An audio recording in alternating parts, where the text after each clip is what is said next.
I'm Chris Hansen. Right now on Crime Watch Daily from here in New York.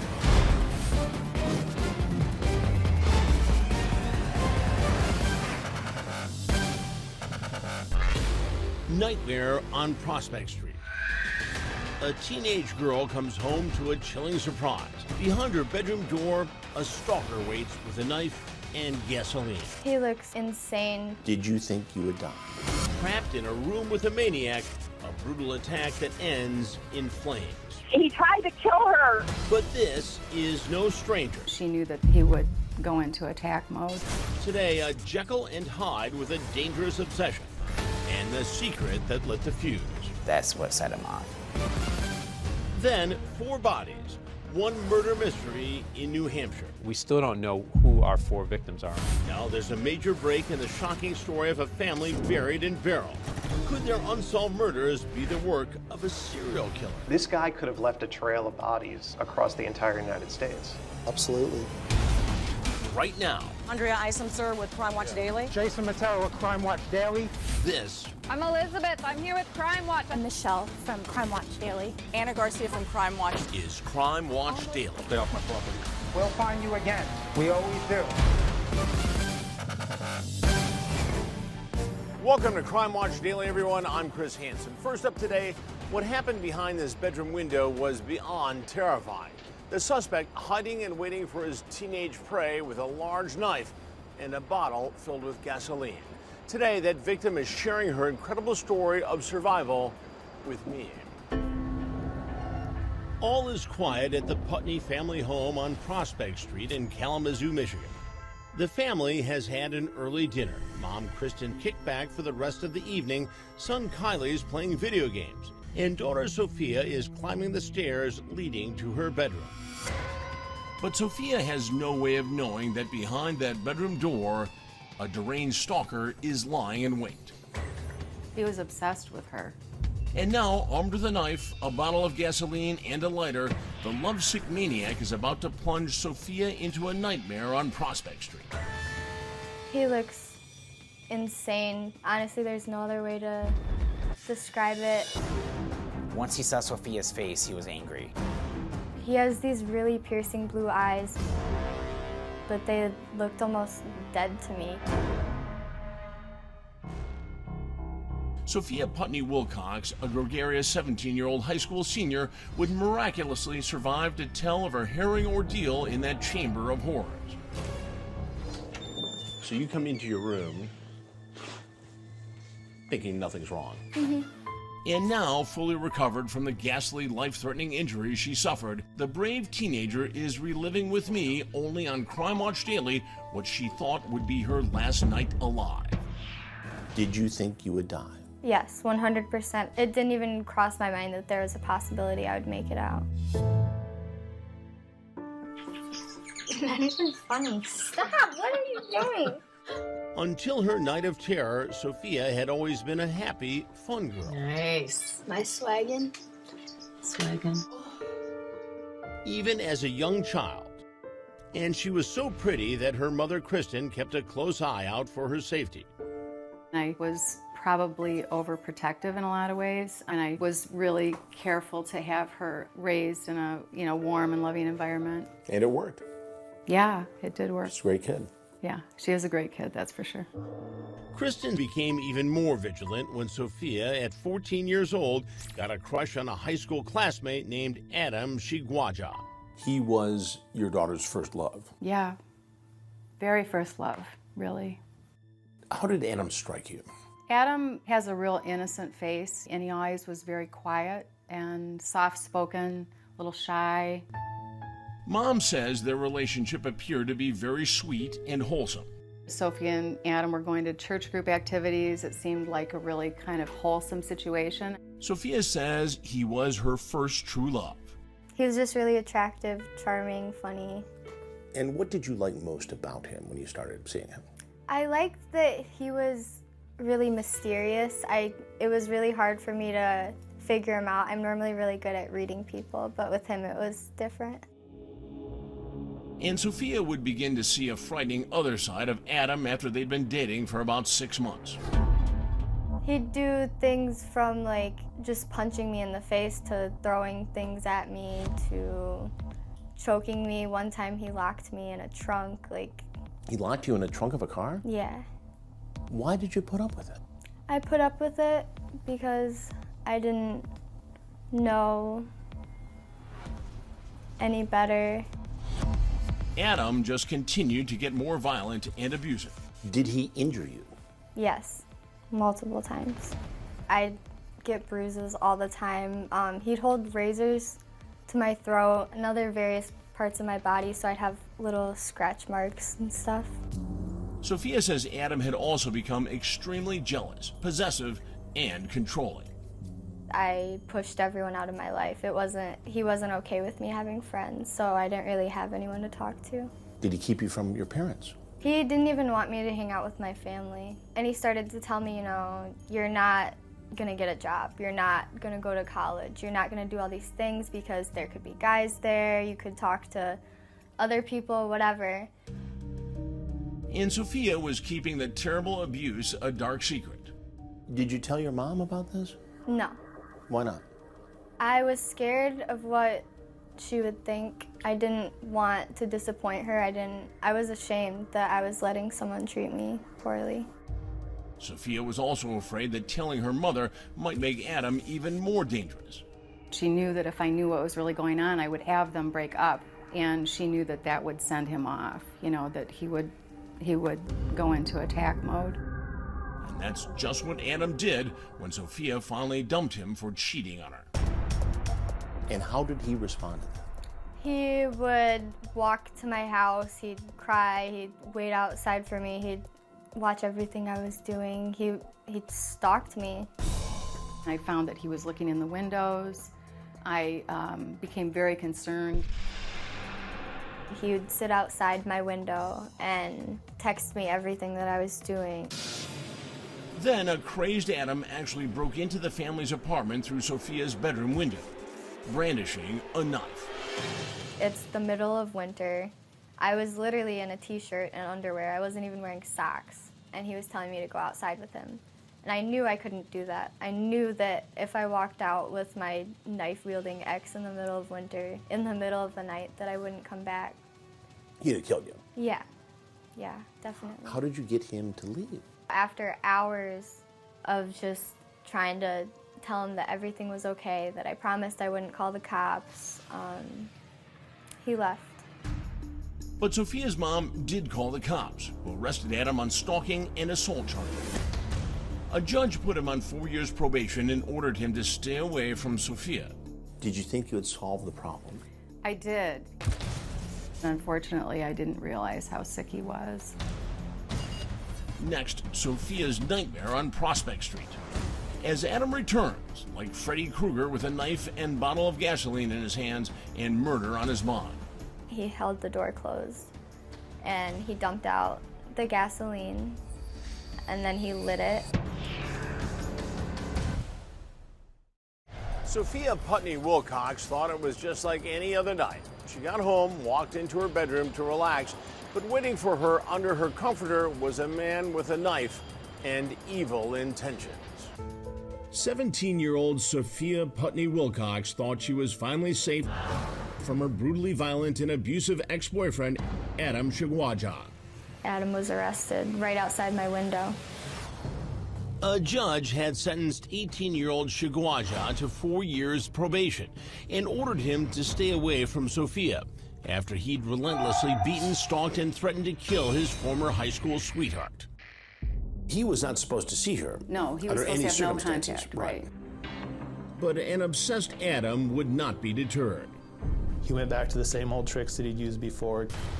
He was trying to contact her right from the beginning. He texted me hundreds and hundreds of times, spamming my phone. He was just saying, I'm gonna kill myself, I'm gonna kill you. And now Adam, rejected and enraged, is ready to make good on that threat. He took a small water bottle, filled it up with gasoline, also had a lighter with him. I know his intention was to kill her. Then, late one afternoon, when nobody is home, Adam slips into Sophia's house through a door he knows is always left unlocked. Adam made his way up to Sophia's bedroom. He waited there for upwards of 3 hours for her to get home. And when she does, his anger suddenly explodes into a jealous rage. A young man brings Sophia home. He said he heard a male voice. That's what set him off, that she was with another young man. The other young man leaves, and Sophia hangs out with Mom Kristen and younger brother Kylie before walking up the stairs to go to her bedroom on the second floor. Behind the door, Adam is now hiding under a blanket on the bedroom floor, waiting for Sophia to walk in. After I closed the door, he popped up. Sophia relives her terror in the very room where she stared death in the face. What does he do? He is looking at me crazy, and I tried to tell him, you can leave, it's not too late, nobody has to know, we can talk about things, we can work it out. But a crazed Adam pulls out a knife. I asked him, I said, Adam, are you gonna kill me? And he cut me across the chest, and he said yes. Then he presses the knife to Sophia's neck. You must have been frightened out of your mind. Yeah, I just kept thinking this is it. What happened next? I was crying. I collapsed to the floor. My mom and my brother were downstairs. And then I heard this thud and Sophie cry out. Kristen runs to her daughter's bedroom. And I grabbed the doorknob and I said, let me in. But Adams pressed his body against the door to keep it closed. Your mom's trying to get in to this door. He's holding it shut. What's going through your mind? This is it. I remember I told my mom that I loved her. I thought it was going to be the last time. Now, Adam grabs the bottle of gasoline he brought with him. He poured it all around himself as he stood there by the door and then lit himself on fire. Flames bursted everywhere. Sophia's mother finally manages to push open the bedroom door. It just was a wall. It was like all the way up to the ceiling of flames, and I couldn't see into the room. So she starts yelling for my little brother. Kylie comes up the stairs with a baseball bat because he's in, protective mode already. And he jumped through the flames. And all I can remember is just hitting him. Adam pulls Sophia in front of him as a human shield. Kylie just yelled, I'm gonna kill you, I'm gonna kill you. But Kylie is barely able to see through the smoke. Unfortunately, he missed Adam on one of the swings and struck Sophia right in the head. Did you realize you had hit Sophie? I think so. It was all You were so quick. 15. Yeah. Like, I get it. And in the mayhem, Kylie chases Adam away. He's the reason Sophie's here. I think Adam was ready to kill her, and only Kylie's intervention is the reason that she's still around. And the banged-up ex-boyfriend makes a dramatic escape. So Adam goes out that window, slides down the roof line, and hits the ground 1 story below. Yep. Sophia's mother calls 911 as she's rushing her daughter to the emergency room. He tried to kill her. He had a bottle full of gasoline and a lighter. He threw a bomb at our house, trying to get the house to go up in flames with her and him in it. Kristen's frantic and furious. He needs to be put away. You can hear a bleeding and critically injured Sophia crying in the background. Okay, do you have something you can put on your daughter's head? Put pressure wherever the cut is. I'm driving. While doctors battle to keep Sophia alive, Kalamazoo police hunt for her wounded ex, now on the run. He needed medical attention. He was burnt pretty bad, and he had some injuries received from either the bat or the fall. Then the next day, an unexpected and bizarre Adam sighting. Kalamazoo cops helping in the search spot him looking scruffy and weak, walking along the side of a road towards town. Show me all of them. Keep your hands where I can see them. Can you take your hands off? What's going on, man? Do you have your ID on you? No? Okay. And the surprisingly simple capture of Adam is recorded on this police dashcam video showing him being interviewed, frisked, and arrested for the attack on Sophia. As he's being taken to a hospital in the back of a police cruiser, a very calm, collected Adam gives a chilling blow-by-blow account of his attack. I didn't want to catch myself on fire. Like, I obviously had stuff to do with it. Right. It was more like, I don't know. guess you could say, a scare tactic, but by the time I saw her face and then everything, I just snapped. Adam is later arraigned on attempted murder and other charges.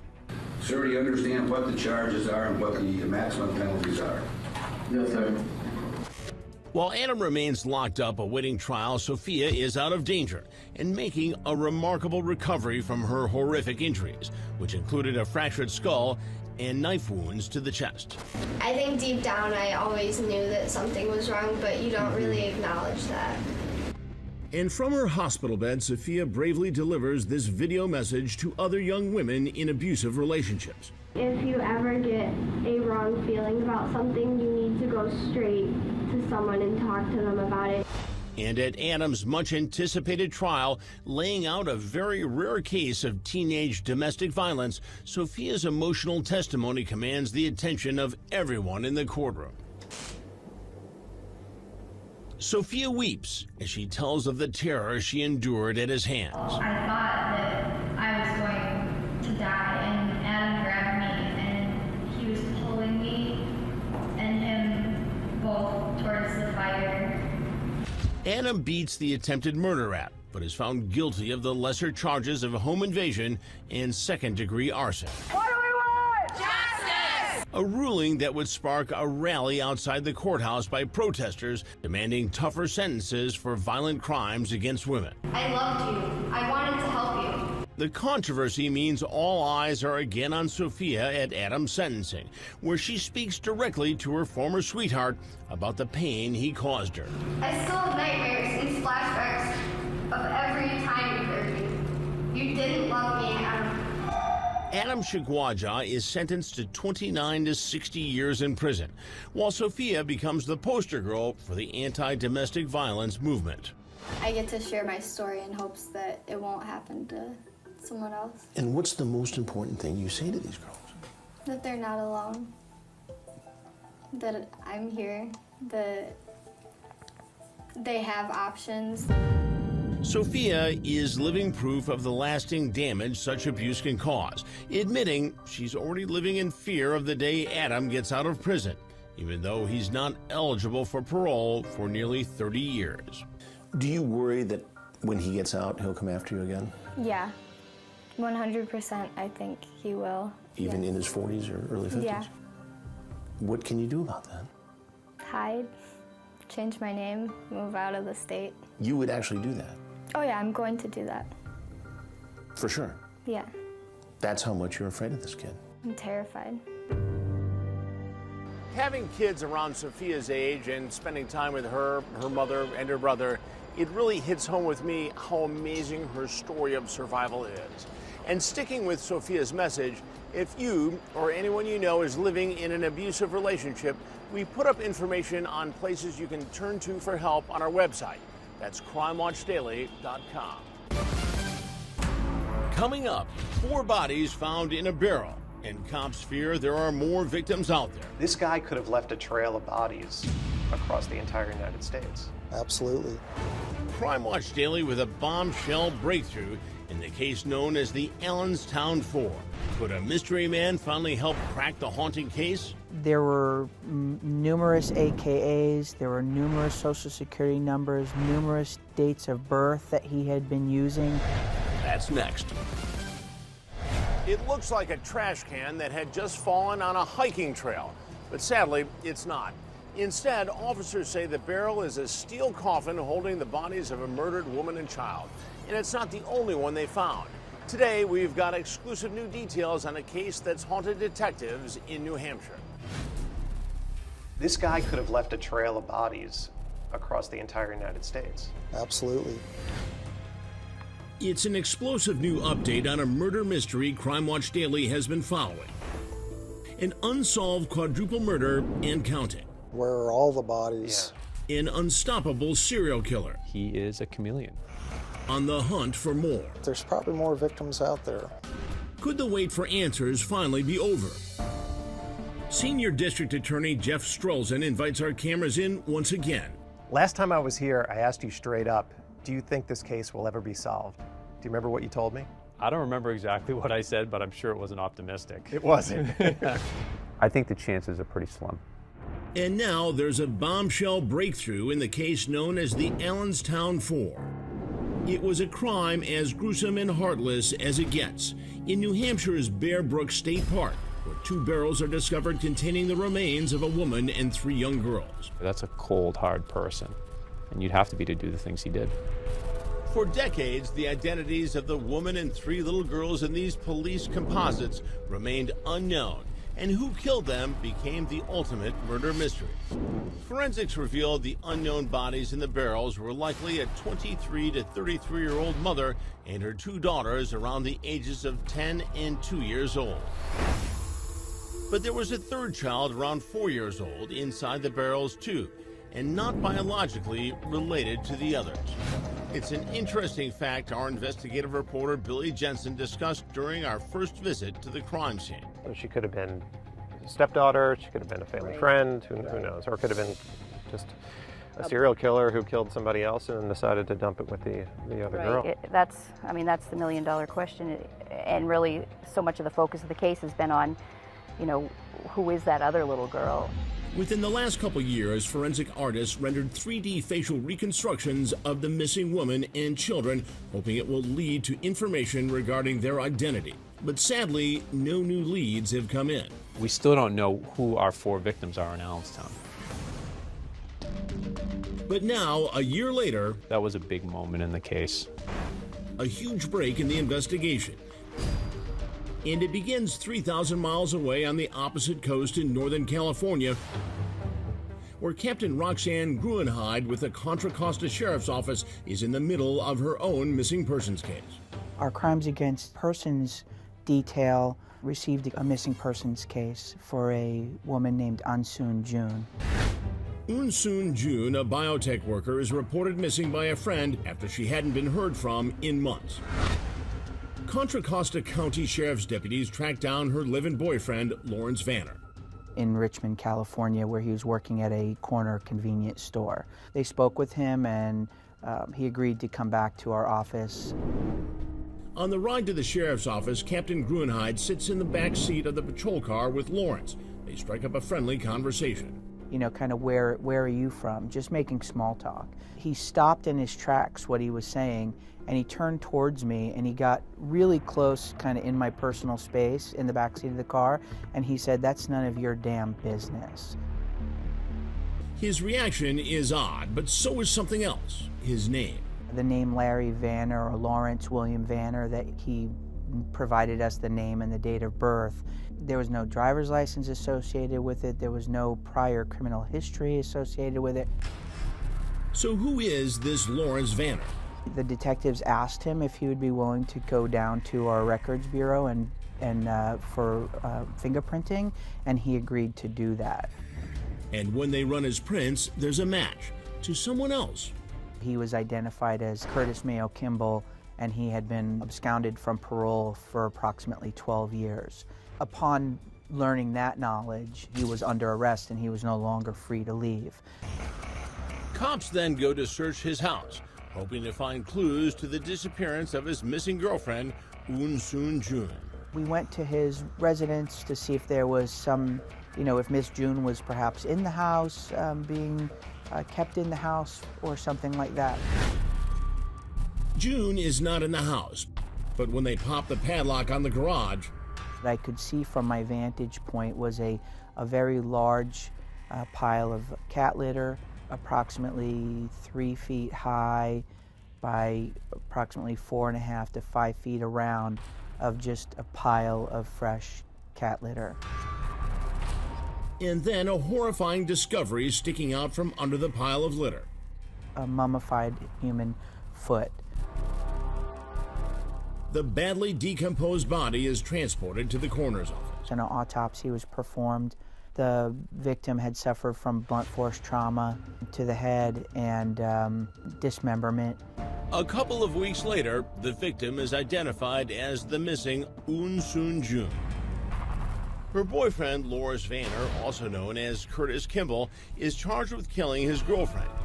He pleads guilty to second-degree murder and is sentenced to 15 years to life. And while prosecutors and police are certain they got their man, They still aren't certain exactly who their man is. There were numerous AKAs, there were numerous social security numbers, numerous dates of birth that he had been using. The investigators at the time tried to ascertain a true identity on him. In California alone, this convicted murderer has used the aliases Lawrence Vanner, Curtis Kimball, and another name, Gordon Jensen, an alias the drifter began using when he skipped out on parole. What was the parole violation for? It was for abandoning a child under the age of 14. And just who was that child? Her name was Lisa, a 5-year-old girl living with a man then known as Gordon Jensen at a trailer park in Santa Cruz, California. At the time, everyone believed he was the father. That's what he said. And whatever happened to his little girl, Lisa? Lisa was put into foster care and was adopted. But after learning so much about this convicted murderer's legacy of lies, Captain Gruenheid gets a gut feeling. I didn't believe that he was related to her. In fact, Captain Gruenheid worries that Lisa may have been abducted by the man with multiple aliases.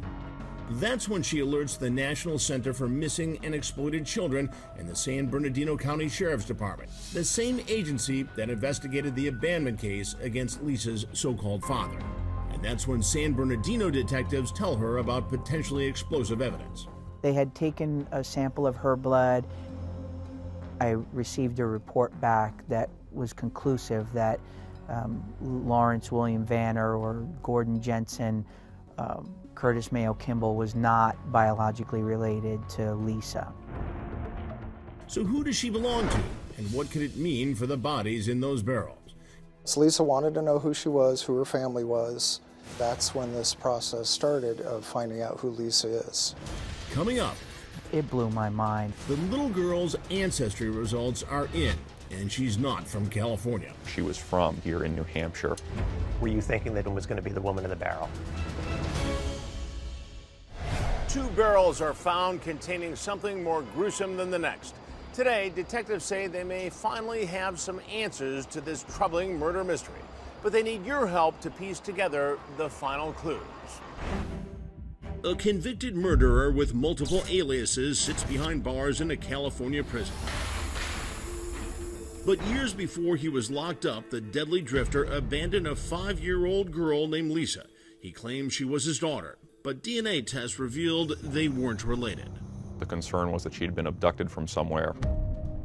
Lisa's ancestry DNA is sent out for testing, and there's a hit. Turns out the abandoned girl is not from California. She's from New Hampshire. San Bernardino called us, the state police, and also the Manchester Police Department and said, it appears that this lady that we've been trying to identify actually has family in New Hampshire. And after some digging, her grandfather, in fact, still lived in New Hampshire. And he had a daughter. Her name was Denise Bowden. And it came to light that that man's daughter had left Manchester in 1981 with her then boyfriend. And a 6-month-old baby girl. Denise was never seen again. And as for her baby, we were able to determine that Lisa was actually Dawn Bowden and her mother was Denise Bowden. That's right, the one-time abandoned little girl has a name and a hometown full of relatives.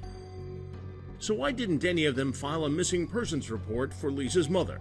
The boyfriend of Denise Bowden, he was able to convince the family that they owed money to everyone, and when they left town, they did not make a missing persons report because they believed that they were on the run from bad debts. But who is Denise's boyfriend, seen here together in a rare snapshot? Turns out his name is Bob Evans.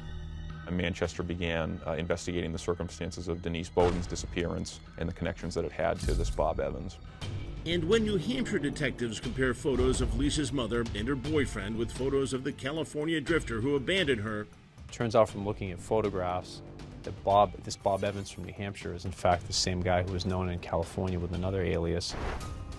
Yes. And if you're keeping track, the drifter going by the name Bob Evans in New Hampshire is also known as Curtis Kimball, Gordon Jensen, and Lawrence Vanner from California.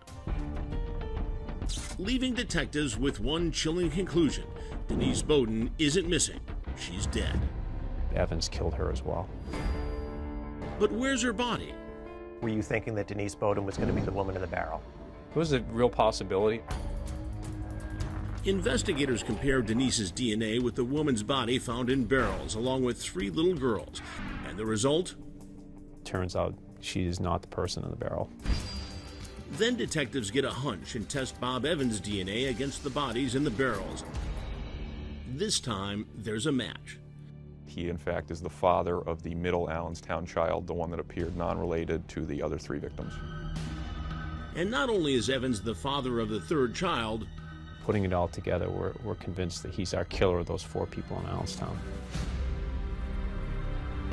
plus 2 girlfriends, Eun Sun Jun from California and Denise Bowden from New Hampshire, putting Evans' body count at 6. We don't think Bob Evans is his real name. But investigators from both coasts believe that the man known in New Hampshire as Bob Evans is just another alias to add to an ever-growing list. And detectives tell our investigative reporter Billy Jensen that Evans is more than a murderer. This guy could have left a trail of bodies across the entire United States. Absolutely. A serial killer. We've attributed multiple victims to him. That is a great concern that there's others we don't know about. So authorities are turning to the public for help. They want to identify the man who used 6 known aliases: Larry Vanner, Curtis Mayo Kimball, Gordon Jensen, and Bob Evans, plus 2 other names surface: Jerry Gorman and Jerry Mockerman. The chameleon killer resided in several states, but mainly New Hampshire, California, Idaho, and Texas. Authorities confirm that Evans lived in New Hampshire from 1977 to 1981, and all over the state of California from 1984 to 2002, up until he was arrested for murder. Also, detectives claim Evans had a specific MO, dating single mothers. He does show a pattern of befriending vulnerable women and isolating them. But before investigators in New Hampshire can interview Evans about all the new clues and victims, he dies in prison from natural causes. But there was one person who spoke to this cold-blooded killer when she arrested him for what she thought at the time was his only murder. Nice to meet you finally. Hey, Jeff Strolls and Roxanne. Great to meet you. Hi, Roxanne, Mike. Mike. How are nice you? To meet you. Nice to... The investigators from opposite coasts meet for the first time. It's interesting for me to actually meet somebody who talked to this guy, you know, because obviously with the picture we have of him is pictures, and you know, I've never heard his voice, so somebody who could turn in a moment, huh? Turn in a moment, and then the connection between, you know, California and Contra Costa County and San Bernardino County, and bringing that to New Hampshire, and then connecting to your case, just it's unfathomable to me. And intuitively, it sounds like you knew you were just scratching the surface with this guy. Yeah. Just, you know, what was underneath, you know, all these years later to come Yeah. out and coast to coast. It's amazing. Yeah. Crime Watch Daily reached out to Evans' only known living victim, Lisa.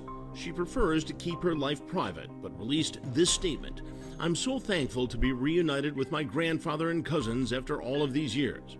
I want to send out a heartfelt thank you to all of the organizations and tireless individuals who made this possible." Lisa's statement continues: Please turn your focus toward the unidentified victims and other potentially unknown victims in this case, and hopefully their families will also be offered some closure as this investigation continues. Thank you, Lisa. With potential unknown victims all across the U.S., this case is far from over, and still 3 of the 4 bodies found in those barrels remain unidentified. This case is backwards. Usually we solve our cases by knowing who our victims are, and those connections lead us to our perpetrator. Here we know who our perpetrator is, at least who we think he is, but we have a lot more work to do to figure out exactly who they are, who he was, and who the rest of his victims were. It's shocking that an entire family is wiped out and no one reports them missing. Now it's up to you, our viewers, to help piece together the missing parts for detectives. Here are 3 composite sketches of what the still unidentified victims would have looked like at the time they were murdered.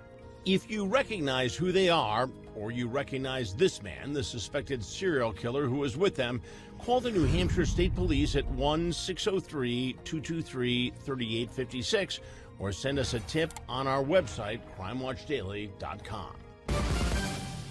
Up next, a Property Wars star busted. Crime Watch Daily with all new details on the headline-making arrest and his furniture store raid. Coming up. Now to Arizona, where we're learning more about a popular reality TV star arrested in a massive joint investigation between the Department of Homeland Security and the IRS. Our Pat LaLama is teaming up with our affiliate ABC 15 in Phoenix, which broke the story, and she has the very latest. Is this thing gonna start? He made his mark as the star of Discovery's now defunct Property Wars. Here in the Valley, he's kind of like a local celebrity. Think Brooklyn thunderstorm hits the Arizona desert. It's a blah house in a good location.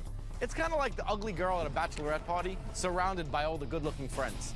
The East Coast tough guy bidding big dollars against other investors for homes. Auction president coming through. He's a New Yorker, very bold personality, would go in, try to get these great deals. But now, could Scott Manigat's 15 minutes of fame as a property warrior turn into a lifetime behind bars? Crime Watch Daily's Phoenix affiliate ABC 15 bringing us this exclusive footage of a federal raid on Manigat's Arizona furniture store empire. And based on this 14-page indictment, the Furniture King may soon have a new moniker, the King of Greed. We know that the feds were tipped off. Now, to the extent of that and how many people had called in, possibly complaining about that, that's what we don't know. Manigat allegedly bilking banks with a phony credit scheme, using the identities of deceased people or stealing the identities of those still living. Essentially, Manigat and 3 others set up fake lines of credits with banks under fraudulent names. And then they made these huge purchases at the furniture store, and then they would put that charge through to the banks and then just pocket all that money. Where did Manigat allegedly obtain the identities? Remember, he's a real estate man with access to all kinds of documents filled with personal information, so he knows who's buying, who's selling, who's alive, and who's dead. Manigat and 3 other co-defendants have been charged with multiple felony counts, including bank fraud and aggravated identity theft, to the tune of more than $2 million, according to this indictment. But for this Property Wars bossy bidster, it may be just the start of his problems. Crime Watch Daily has just obtained this transcript of a deposition given by Manigat involving yet another alleged multi-million-dollar scheme. According to the deposition, Manigat allegedly falsified documents in order to take out multiple loans on the very same property. It reportedly worked like this. Manigat buys a house with one loan, then pockets all the money from the other loans he secured for the very same house. Manigat reportedly made millions from this alleged scheme. That number is expected to go up to $700 million plus. Then the story turns tragic. This man, Denny Chittick, was one of Manigat's trusted financial lenders, a go-to guy when Manigat needed a loan to buy a home. They've done years of business together. What Denny Chittick didn't know was that Manigat was allegedly pulling the multiple loan scam on him, and in court papers admitted to lying about why he couldn't pay Denny back. Said that his wife actually had cancer and his cousin was running the company, so he didn't even know that was going on. According to court documents, distraught over the losses, Denny Chittick took his own life. He committed suicide after figuring out just how much money was really essentially stolen from him. We're talking more than $40 million. The alleged Property Wars home huckster is now looking more like the Bernie Madoff of Arizona. This is Manigat's luxury estate, and in the deposition he admits spending loan money on living expenses, investing into the furniture companies, gambling. Manigat has entered a not guilty plea in the identity theft and bank fraud case. Right now, Scott Manigat is in jail being held on no bond. One might say the former Property Wars star is, for now, the property of the United States government.